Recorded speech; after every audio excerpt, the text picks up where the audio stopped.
இவங்க கேட்ட கேள்வி எதுக்காக வந்து கலெக்டர் ஆனீங்க அப்படின்னு சொல்லி.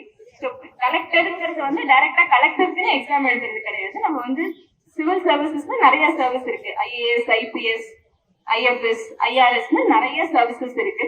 இந்த சர்வீசஸ்ல ஒண்ணுதான் வந்து Indian administrative service. So Indian administrative service officer, IAS officer ஆனா அதுல ஒரு போஸ்டிங் தான் வந்து கலெக்டர். ஸோ கலெக்டர்ங்கிறது ஒரு 2 வருஷம் 3 வருஷம் தான். எங்களுக்கு 30 வருஷம் சர்வீஸ்க்கு ஒரு 2-3 இயர்ஸ் தான் கலெக்டரா இருக்கும். பட் ஸ்டில் எல்லாருக்குமே வந்து இப்போ வீட்டுல நம்மளோட ஏதாவது ஒண்ணுன்னா யார்கிட்ட போய் கேட்கணும்னு நினைப்போம். கலெக்டர் ஆபீஸ்ல போய் மனு கொடுத்தா நடந்துரும், இல்ல கலெக்டர்கிட்ட போய் கேட்டோம்னா இது பண்ணி கொடுக்கறதுக்கான வாய்ப்பு இருக்கு.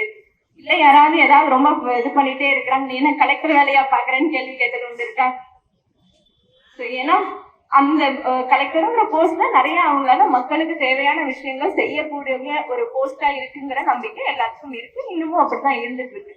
ஸோ அதனால அட்மினிஸ்ட்ரேட்டிவ் சர்வீஸ்ங்கிறது மக்களுக்கு நிறைய ஹெல்ப் பண்ணக்கூடியது, சொசைட்டிக்கு நம்மளால முடிஞ்ச திங்ஸ் செய்யக்கூடிய ஒரு சர்வீஸ். ஸோ அதனால எப்போதும் அட்மினிஸ்ட்ரேட்டிவ் சர்வீஸ் அவங்க கேட்டாங்க இல்லையா, கட் ஆஃப் அதிகமா இருக்கிறவங்க எல்லாம் ஃபர்ஸ்ட் நல்ல காலேஜ் போயிடுற மாதிரி கட் ஆஃப் அதிகமா இருக்கிறவங்களும் ஐஏஎஸ் போயிடுவாங்க, அடுத்து இருக்கிறது ஐபிஎஸ் வருவாங்க, அப்படி வரிசையா போயிட்டே இருக்கும். அட்மினிஸ்ட்ரேட்டிவ் இது எல்லா சர்வீசஸுமே பப்ளிக் ஓரியன்டட் சர்வீஸ் தான், மக்களோட இன்டராக்ஷன் இருந்துட்டு இருக்கக்கூடிய சர்வீசஸ் தான்.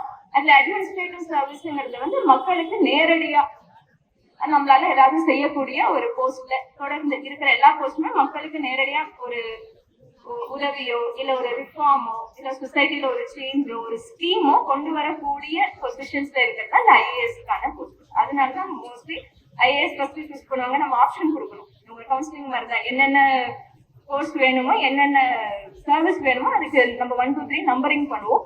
ஸோ அதுல நான் வந்து ஃபர்ஸ்ட் ஐஏஎஸ் சூஸ் பண்ணனால இங்க ஐஏஎஸ் சர்வீஸ் கிடையாது. நான் வந்து என்னோட ஸ்கூல் வந்து கலெக்டர் ஆஃபீஸ்ல இருந்து ஒரு 10 நிமிஷம் தூரத்துல தான் இருக்கும். ஸோ தொடர்ந்து கலெக்டரோடைய நிகழ்ச்சிகள், கலெக்டர் இது பண்ணாங்க அது பண்ணாங்கன்னு பேப்பர்ல பாக்குறது, நம்ம ஏதாவது அவேர்னஸ் ரேலிக்கெல்லாம் போகும்போது கலெக்டரை மீட் பண்ணும்போது, ஸோ இவ்வளவு பெரிய போஸ்டா அப்ப நம்மளும் இந்த போஸ்ட் இருந்தோம்னா இந்த மாதிரி செய்யலாம் அப்படிங்கிற ஒரு எண்ணம் அப்படி சின்ன வயசுல இருந்து பார்க்க ஆரம்பிச்சது. ஸோ கலெக்டர் ஆகணும் அப்படின்னா என்ன படிக்கணும் அப்படின்னு கொஞ்சம் கொஞ்சமா அதுக்கப்புறம் தெரிஞ்சுக்க ஆரம்பிச்சதுல சரி சிவில் சர்வீஸ்னு ஒண்ணு இருக்கு, யூபிஎஸ்சின்னு ஒரு எக்ஸாம் கண்டக்ட் பண்றாங்க, யூபிஎஸ்சில இருந்து அதை ப்ரிப்பேர் பண்ணாதான் நம்மளால முடியுங்கிற மாதிரி ஒரு ஸ்டேஜுக்கு மேல ஒரு 8th 9th மேல அந்த டைரக்ஷன்ல மோட்டிவேட் ஆகி பண்ண ஆரம்பிச்சிருக்காங்க. நம்ம ஒவ்வொருத்தரும் ஒவ்வொரு இதை சூஸ் பண்றது எதனால யாரையும் பார்த்து தானே சூஸ் பண்ணிருப்போம், இண்டிபெண்டா சூஸ் பண்ணிருக்க மாட்டோம் இல்லையா. ஸோ அதே மாதிரி கோயம்புத்தூர்ல இருந்த கலெக்டர்கள் எல்லாம் பார்த்துட்டு ஓகே கலெக்டர்னா நம்மளும் வந்து மக்களுக்குன்னு ஏதாவது பண்ணலாம் அப்படிங்கிற ஒரு எண்ணம். உங்க கூட எல்லாம் பேசுற ஆப்பர்ச்சுனிட்டி சும்மா கிடைச்சிருக்குமா?